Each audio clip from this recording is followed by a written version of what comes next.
Hello and welcome to Sparking Conversations with me, Alexis. And this is Anne Moy Bussy, who isn't bossy, but I think I sound fussy. Sorry. Anyway, Anne is beautiful. She's just agreed to come on and have a chat. She's a counselor, transformative life coach, and consultant. She has been recognized as one of the top executive career coaches by Coach Foundation. Foundation, yeah. She's also a Holistic Bliss contributor, and I've been absolutely thrilled to be able to connect with her. And yeah, so have a chat first about she has some books because I might forget to talk about this. You can find her on annemoirbussy.com. She's on LinkedIn and Facebook, and she's in 3 books, and the first one that I've got is Potent Power of Menopause, which has a chapter in that, which I'm thrilled to go and read. Journey of Transformation and Transforming Your Life, Volume 3, Chapter 3. Honestly, so much gold. Need to go check it out. So thank you so much for popping on and having a chat. Thank you so much for having me, Alexis. It's lovely to be with you. Thank you. And I wanted to, you have so much life experience, and I would probably talk to you for hours, but we've only got a reasonably short time. So what I would love to know is, what are some of the key points or, key lessons in your life, and how did you get from where you were? So I know you said you were a teacher, and then how did that unfold and, come to where you are now? So I'd love to hear a bit about that, please. A long journey, Alexis. I was born in England, so we came to Australia in 1949 after the war because my father had been a prisoner of war in Singapore in Changi prison camp. And we came to Australia, and that was the first big transformation at 7 years of age, coming to Australia. And because we were immigrants, we were sent right out to the back of New South Wales. The very last line on the railway line. It took us 2 days to get there on a train. So it was quite a journey. So life has been full of journeys and changes and transformations. And when I was about 10 or 11, I grew up I was brought up as a Catholic, and I grew up in the era where there was a lot of talk about working as a missionary and helping other people, and helping other people less often we were. So at 12 years of age, I went off to a special school in order to learn how to help other people become a missionary. Wow. So that was quite a big transformation. And it did 2 things. One, it was exciting learning that. But the second thing was I also learned that I had to shut up and conform. I had to become very, not talk about myself, not put myself forward or anything. So I lost my spontaneity, I lost my spark. And that took a long, long time to find back until I was in my 40s when I rediscovered it. Yay. So, and part of that being a missionary, I was trained to be a teacher. And I started teaching little children all through primary school. And eventually, when I was in my 40s, I was teaching secondary school children. And finally, in my 50s, teaching in universities. Wow. So that was the big change. So that first half of life was very much a controlled, organized type of life where I lost my voice. And some of my writing that I've shared lately and some of the stories I've written hopefully share with other people how we can come through that transformation, how we can overcome being shut down, and how we can learn to find our voice, and how we can then use that to help other people. So that was the first part of life. Yeah. So the second part of life, yes. yeah, that's quite a lot. That's decades of amazing magic and wisdom right there. And then you get to your 50s and then more changes are happening. Yes, you go through midlife, and midlife is a very big transition for all of us. And I've been able to write quite a bit about that, having been through it. But I think it's an important journey because initially, for a lot of women, it was okay, you know, you no longer are having periods, you're no longer giving physical birth. But the important thing is you mightn't be giving physical birth, but you are giving birth to the wisdom and the creativity within you. So it's giving birth in a different way. And if only women realize they've got so much within them to give birth to and allow that to come forward, then they can grow and pass that on to others. And that's what's important. That's magic right there.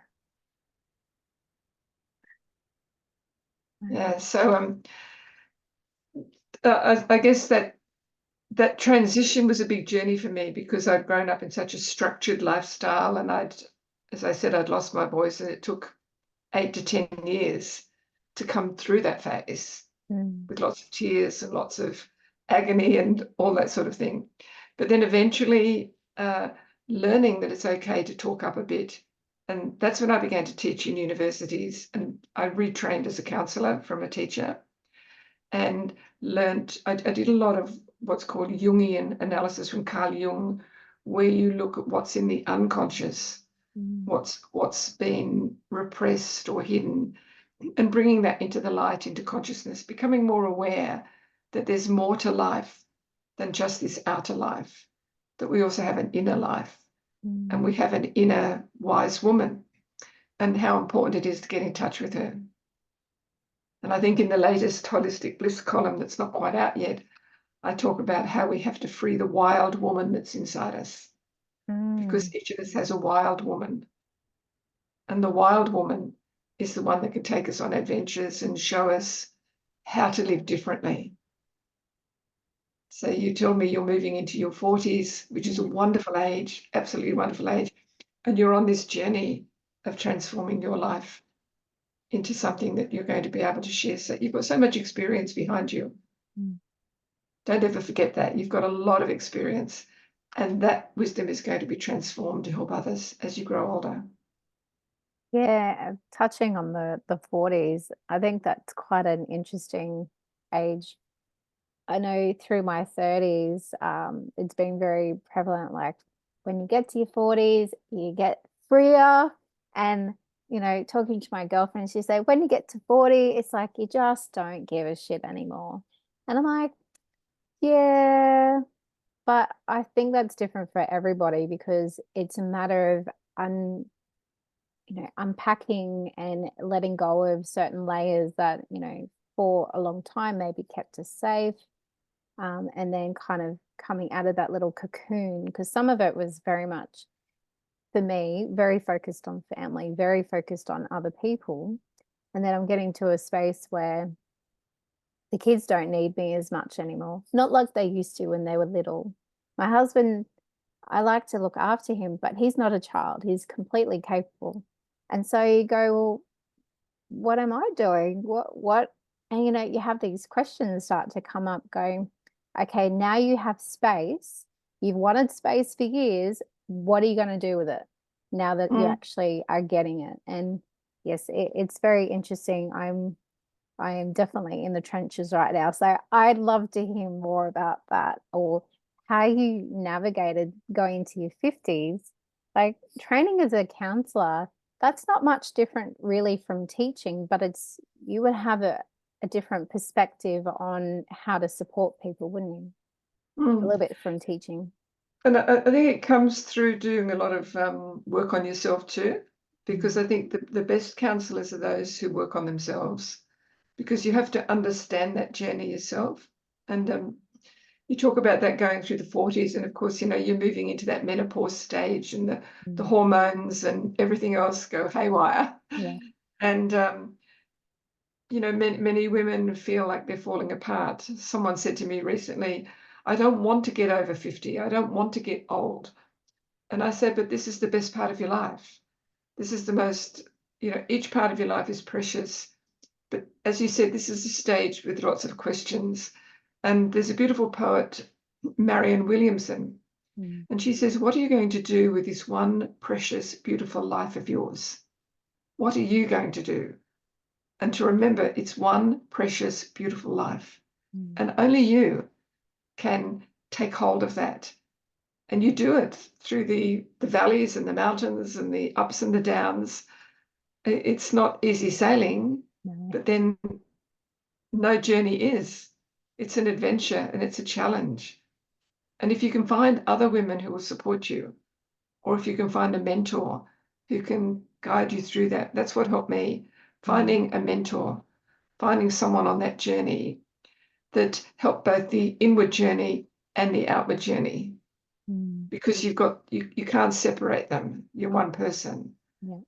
And how do you give that time? So learning things like Qigong, Tai Chi, and Qigong is moving the energy, recognizing where that energy is, learning to be mindful, learning to listen to what the body's telling you, learning to listen to what's trying to come up and not be afraid to write it or to speak it. And bit by bit, you become stronger in it. And we need women. We desperately need women who are going to show the way to the ones coming behind. Yeah, isn't it? I found it interesting. There's a lot of women younger than me they're speaking up more, and they're completely different in so many ways. But some of them that I still find that they're still holding back.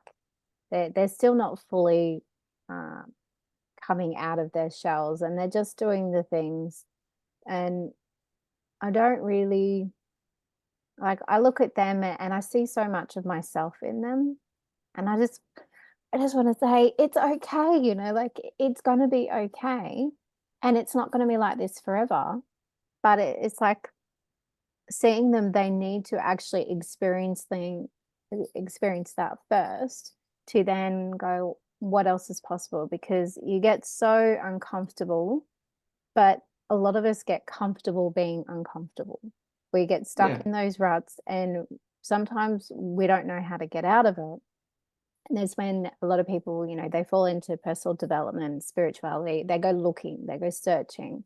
And I feel that it's not until you're open to actually looking outside of what your life is already like that you start asking questions and you start looking, and then you realize that everything, yes, you have so much within you, and that there are people around you to support you too. It's just being open to that, isn't it? It is. And I think that reminds me, I worked with a program that a wonderful man called Joe Parnay, who lives in Noosa in Queensland, he talks about emotional fitness formula. How do we become emotionally fit?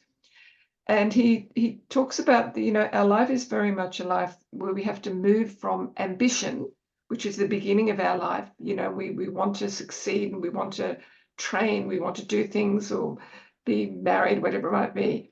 Eventually we move from ambition to meaning. And that 40s on is where we're finding more meaning in our life. We're not just, as you said, people are speaking out there. They're very ambitious. They want to be seen. They want to be known. They talk up. But something's missing because it's all about me, me, me. Yes. And it's like he talks about the archetypes. And the initial one is the athlete. The athlete wants to win. It's all about me. And then the warrior, who also wants to win and thinks a little bit of others, but it's still about me. Yeah. And then moving to the statesperson and the life of the spirit or the inner life, where you're finding more meaning in your life. And it's more about what value can I give to other people? Yeah. What am I here for? And this is the journey that you were talking about. We start off where we're wanting to make a name for ourselves. And then you come to this stage of life, and as you're saying, lots of questions come up. What am I here for? What else is there? What am I supposed to be doing with my life? Where am I going? Yeah. And those questions keep coming as we get older. What am I here for? What am I doing? What can I contribute? What have I got that I've been given as gifts that I now need to share with others, because we're not meant to hang on to that gold that we have. No. We're meant to share it. Yeah, that's beautiful. I was just thinking the archetypes that's quite interesting. And I know you probably know you're talking about Carl Jung before, the shadow aspects of those archetypes as well. And I wonder if for some women they fall into the shadow aspect. So with the spiritual aspect, the spiritual archetype, the shadow aspect is helping in spite of yourself. So you're giving to others without looking after yourself. Would you consider that a shadow aspect? It is. I mean, we have so many different archetypes, but that there's always a part of us that tries to pull us down or keep us from speaking up. In the woman, it can be talked. I talk about this in this column. It's a bit like a predator or a stranger who stalks you and doesn't want you to show your light, doesn't want you to come out, wants to keep you small. And it's fed by society, fed by the traditions long past. A woman shouldn't speak up. You shouldn't have a voice. That's being selfish. Get back in your box. Behave yourself. Don't talk up.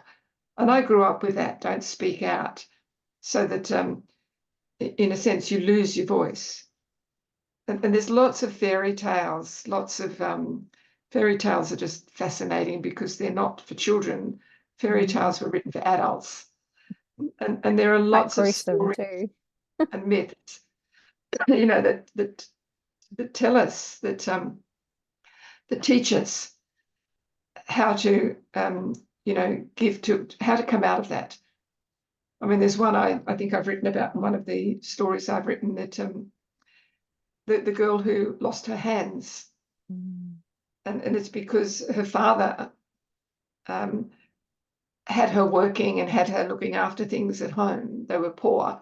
And the devil came along in disguise one day. The devil's like the shadow figure inside a person that says, I want your daughter. I want her for myself. Excuse me. And she didn't want to go, and she put on a white dress, and she managed to avoid. But in the end, the devil came and said, I'll ruin everything you have unless you give me your daughter. So she let her father chop her hands off so that the devil wouldn't take her, which is the sense that she allowed herself to become helpless. Yeah. And how many of us allow ourselves to become helpless and pretend we haven't got a voice or we can't do it because we're giving in to that masculine patriarchy, or we're giving into that inner masculine voice that says, don't stand up for yourself. It's we can call it the dark man. Jung called that masculine side of us the animus. The animus is the spirit, the energetic part of us that can speak up. But for many of us, that becomes buried, locked away. And so we don't speak up, and we have to free that part of ourselves. We have to confront that part of ourselves and say, no, it's okay. And you end up, in a sense, you have to have an inner marriage as well as an outer marriage. Yes. Where you marry that masculine within you and you balance it with the feminine and the love and the warmth and the relationship. But you also learn to stand on your own feet. Yes, and I completely I am in the middle of everything you're talking about, because I am married to a wonderful man, but I also find that for me, I get caught up in other people's lives, like doing for them, and I make sure everybody is okay. Like with my children, I check up on them and all that.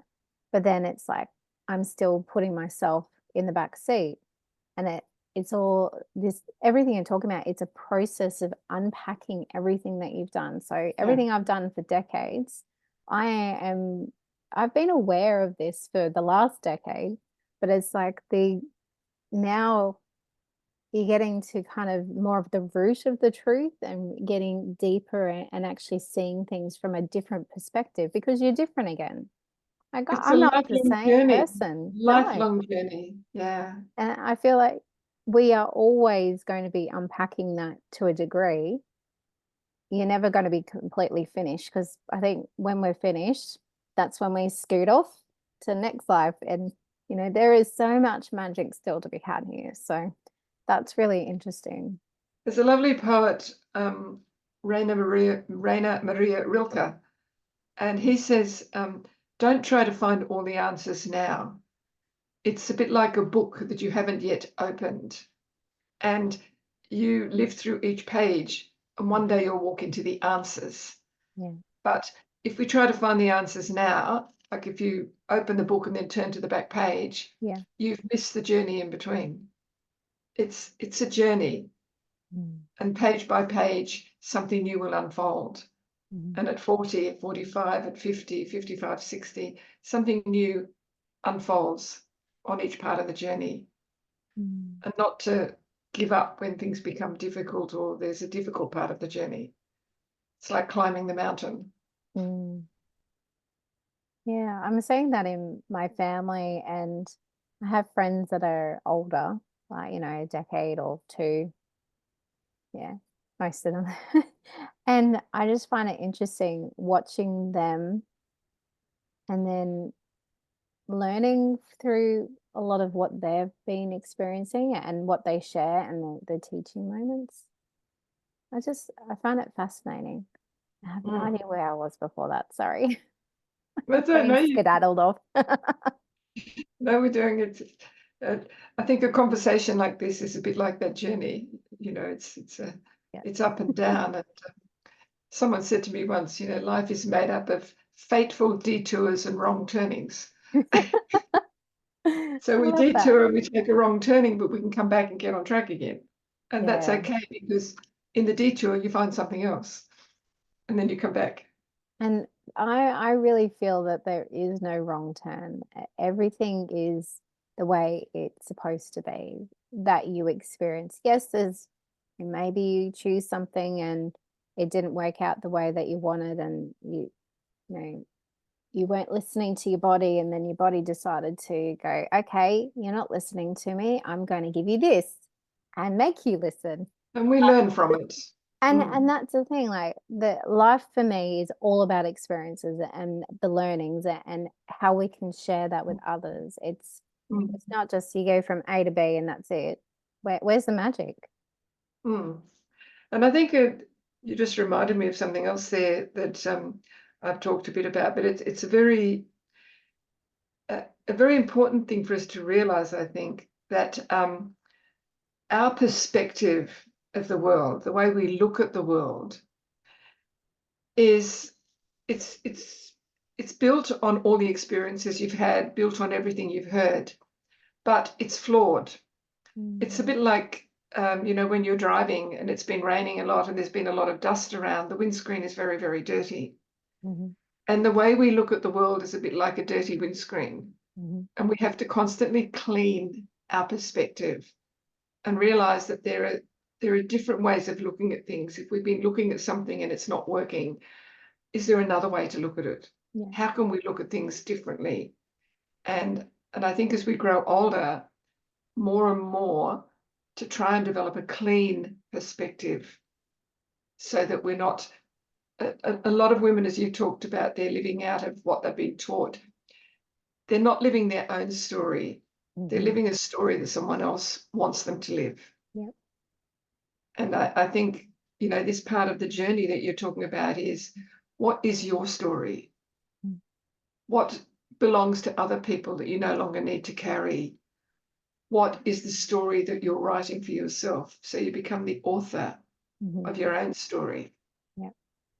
And gradually you let go of other people's expectations and other people's demands and other people's, you should be like this, you ought to be like that, don't do this, that's not right. That's their perspective. It's not yours. No. And this is the journey you were talking about that you're on now in midlife, particularly. Yeah. It's wonderful. It's exciting, exhilarating, and sometimes quite daunting. It And is. also realizing it took me a while, years, to realize that I didn't have to do what everybody else wanted to do, or in a way that, others wanted me to do it. And it's matter, everything's at this process, because even though I might have had some knowledge of something 10 years ago, I wasn't either ready for it, or it's almost like you can't, and what you're talking about, reading a book, and you can't have all the answers right now. And it is like that, because I had so much information, wisdom, shared with me, and, even my own, but I wasn't embodying it. And I feel that that process of embodiment, it is all a process, and you need to integrate everything you've learned. And then things that maybe don't work for you anymore, they'll just fall away, and they don't need to be integrated, do they? It's important, isn't it, to remember the story of the caterpillar. Mm. The caterpillar, to become a butterfly, has to go into a cocoon. And that takes time to build that cocoon. And then, one has to be really careful not to force the caterpillar out of the cocoon. There's a lovely writer, Marion Woodman, and she found a cocoon one day, and she asked her father what it was, and he explained to her that, there's a butterfly coming, but it takes time. It's growing. It was a caterpillar. And you have to be really careful and guard that cocoon. And if you try and break it open to let the butterfly out, there won't be, because the wings won't be there. Yeah. You have to wait, and you have to wait and wait and wait. And this is our journey too. We can't force those changes you're talking about. We knew ourselves as a caterpillar, and we go into the cocoon, and we sort of wonder, well, who the hell are we now? What are we doing? Where are we going? Yeah. And we can't force it. We have to wait until it begins to break open. And she was there when the butterfly broke out of the cocoon, with her father watching it. And she said that there was a little drop of blood. And in a sense, that breaking out, the blood is a symbol of our wounding, if you like. It's often the wounding in us that helps us to break out and become something, to spread our wings, and to become something different, become something beautiful. So that journey that we're talking about, no matter what age you are, as we go through those transitions, then there's going to be joyful parts, but there's also painful parts. And there are parts where we have to be really still, parts where we just have to take that time and go inward and be with the solitude. I think in a lot of fairy tales, they often used to take them into the forest, sit in a tree, sit in nature. And that's the journey we have, is to take that time at the different ages of our life. Yeah. Wow. Thank you. That's a lot. My brain's going, I can just relax now.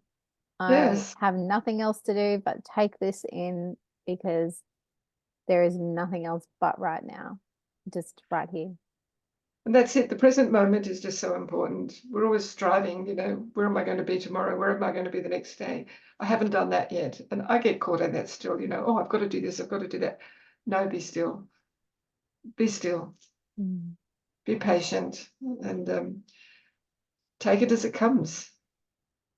And it was very cold here this morning, and today it's a balmy autumn day. The sun's actually shining now.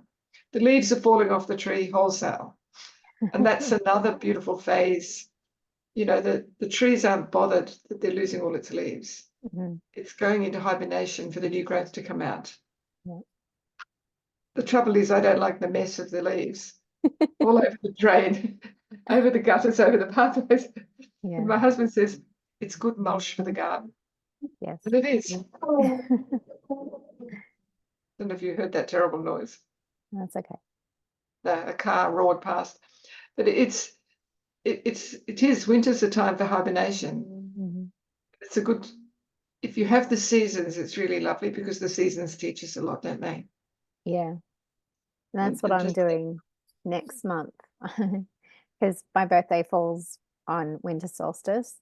So I'm taking 2 weeks away from family, away from most things that I know, going back to some people that I know, but I'm focusing on the journey. So I'm about 5, 6 hours from Brisbane. So I'll be traveling that way, but I'm choosing not to go because my thing with getting to a destination, I just want to go there. I'll stop for pit stops and just just get to the end destination.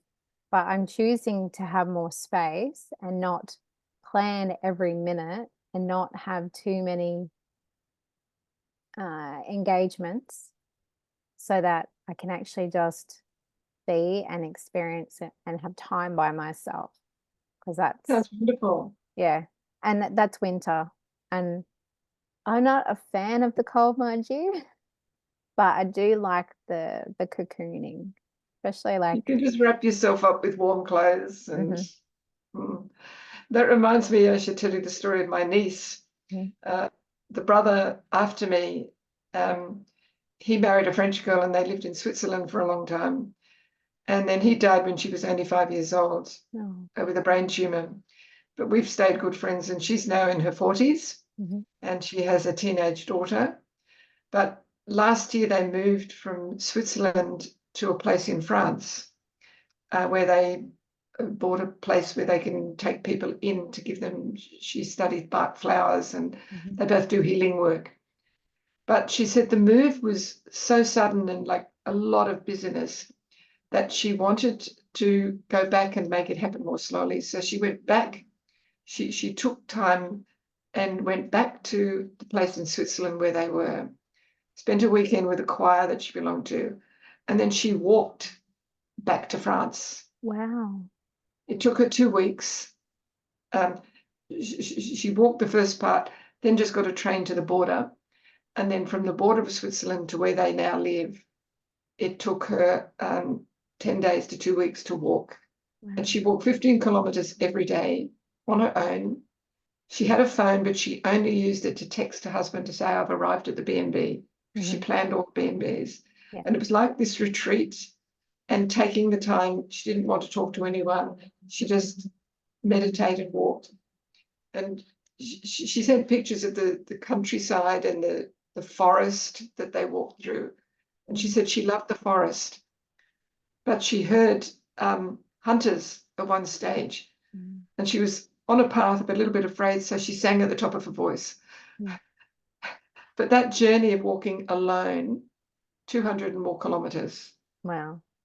in that, and it's that journey of hibernating, of meditating, of where am I? This is my journey. What am I doing in my life? Mm. Not many of us have the courage to do that. I was just so proud of her. She thought she's just a beautiful girl. Wow, that's amazing. That is definitely not something like I'm just for me, I'm pushing my limits just to go away for a Yeah. couple of weeks by myself. That's I don't think we amazing. could do it in Australia. I don't think it's not safe in Australia in that Yeah. same way to walk that sort of distance. But I choose to believe in I have faith in people and I have faith that wherever I go, I'll experience whatever I need to for my growth. yeah, And I don't feel that I would necessarily attract crappy situations because I would be more focused on the highest good of all those. And yes, it sounds a bit, la-di-da, but no, it sounds wonderful to do that journey for yourself in the car and, you yeah, know, go where you want to go. It's very important. yes. And it's definitely stretching the comfort zone because I have done that before, but I've gone pretty much directly to friends. And last year I was stretching a little bit and I went to I stayed in a place by myself one night, and this is going to be a little bit more stretching. So I'm really looking forward to reading your article because that sounds really interesting and very much on par with what I'm learning right now. That's good. That's good. And you already belong to the group, the Mhm. fabulous 50s and more. You're Yes, almost there. yeah, beautiful. But All right. that's where the women can get together and share and experience. Yeah, exactly. So, and if you're over 50 or heading that way, like me, not quite there, and you're looking for a bunch of beautiful, wise women, go to Anne's group. Seriously, there's some really amazing people in there. There are. All right. Oh, it's Well, been lovely talking with you, Alexis. you're You've so got so welcome. much wisdom there yourself. Thank you. Thank you so much for having me. Thank you for turning up because you told me how old you are, and I'm like, oh my goodness, I couldn't even imagine doing that at that age. Like the people around your age are in a very different space. So my grandfather's the same age as you, and he's not 100%, and he's got stuff on. And I just find it really interesting I love talking to older people, older women especially, because you have such diverse life experiences, and where some people are landing, because you seem, I won't make assumptions, but you seem fairly well um, healthy and your brain's quite active still. And then I have this, other people that I know that aren't quite as active and, not as healthy, and, just all these different perceptions of how life could be. And it's really, I love that. So thank you I just love that you came on, and I really appreciate your time. Thank you, Alexis. Yeah. No, just keep being positive. Take those moments of mindful times, and just remember, you've got this one beautiful, precious life. Mhm. Treasure it and live it just day by day, Yeah, moment by moment. beautiful. Well, thank you. We'll see And each other on the group. yes, and We'll thank talk a lot. you for everyone that was watching. And I'll put the links for Anne's group and Facebook place and website in the description. So thank you and have a wonderful week.